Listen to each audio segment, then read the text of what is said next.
Real estate के अंदर सबसे इंपॉर्टेंट चीज़ है अपना इन्वेस्टमेंट पोर्टफोलियो बनाना। इन्वेस्टमेंट पोर्टफोलियो बनाते हुए जिन चीज़ों का ख्याल आपने रखना है वो चीज़ें ये हैं कि आपने देखना है कि आपके फ्यूचर में आने वाले टाइम में आपकी नीड क्या है, आप उस इन्वेस्टमेंट से क्या जो है वो रिजल्ट लेना चाहते हैं, क्या आपका बजट है, कौन सी प्रोडक्ट आपके लिए सूटेबल रहेगी और किस लोकेशन पे आप इन्वेस्टमेंट करेंगे तो आपको जो है वो कल को फ़ायदा दे देगी। क्योंकि ज़ाहिर बात है कि हर प्रॉपर्टी हर इंसान के लिए नहीं होती और हर प्रॉपर्टी हर किसी के लिए सूटेबल भी नहीं होती। सबसे पहली चीज़ जो आपने देखनी है वो देखनी है कि आपकी नीड क्या है, कल को आपने किस पर्पज़ के लिए जो है वो प्रॉपर्टी आप ले रहे हैं, घर बनाने के लिए ले रहे हैं या कोई आप अपने जो है वो बच्चों की हायर एजुकेशन के लिए ले रहे हैं या कोई और आपका पर्पज़ है। जब आप पर्पज़ आइडेंटिफाई कर लेंगे तो आपको आसानी हो जाएगी सही डिसीजन लेने में। सबसे ज़्यादा जो रियल एस्टेट में मैटर करता है वो आपका राइट टाइम पे राइट डिसीजन और सही जगह पे ली हुई प्रॉपर्टी। रियल एस्टेट के अंदर सबसे इंपॉर्टेंट चीज़ जो देखी जाती है वो है लोकेशन और जो बाइंग करने का टाइम है वो। दूसरी इसमें चीज़ ये है कि जब आप अपना इन्वेस्टमेंट पोर्टफोलियो बनाएं तो कभी भी अपना पैसा जो है या अपनी इन्वेस्टमेंट जो है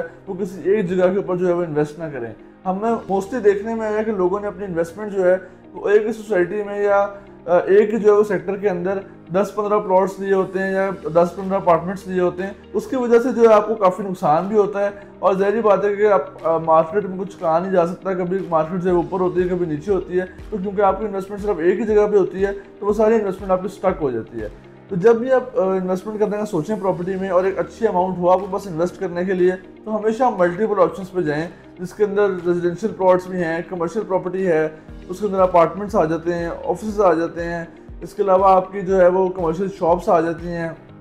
इसके अलावा और भी दीगर प्रॉपर्टीज़ जो हैं उसके अंदर आ जाती हैं। अब इसका फ़ायदा ये होगा कि आप जैसे कि आपको पता है कि कभी भी मार्केट जो है उसके अंदर हर टाइप की प्रॉपर्टी चल नहीं रही होती, कोई ना कोई प्रॉपर्टी डाउन होती है, कोई ना कोई प्रॉपर्टी जो है वो ऊपर जा रही होती है। तो उससे आपको फ़ायदा ये होता है कि अगर कोई प्रॉपर्टी डाउन भी है तो आपकी दूसरी प्रॉपर्टी जो है वो उसको कंपनसेट करती है और वो आपका जो लॉस है वो होने से आपको बचाती है। जैसे हमने देखा पिछले 2-3 सालों में प्लॉट्स और फाइल्स की मार्केट काफ़ी डाउन गई और काफ़ी लोगों को उसमें लॉस भी हुआ, लेकिन अगर उसके बरक्स देखा जाए तो कमर्शियल प्लॉट्स जो थे या बने हुए घर जो थे या अपार्टमेंट्स जो थे उनकी प्राइस काफ़ी ऊपर गई और लोगों ने उसमें काफ़ी प्रॉफिट जनरेट किया। इसलिए मैंने आपको एडवाइस दिया कि जब आप डिफरेंट जगहों पे इन्वेस्टमेंट डालेंगे अपनी तो उससे ये फ़ायदा होगा आपको कि अगर आपकी एक चीज़ डाउन है तो आप दूसरी चीज़ जो है उसको कंपनसेट कर देगी और आपको लॉस होने से बचा लेगी। जैसा कि आपको मालूम है कि एक बहुत मशहूर सेइंग है कि don't put all eggs in one basket. ये बिल्कुल सही मिसाल है और ये प्रॉपर्टी के लिहाज से भी बिल्कुल सही बात है कि हमेशा अपने जो है वो अपने पोर्टफोलियो को हमेशा डाइवर्स रखें,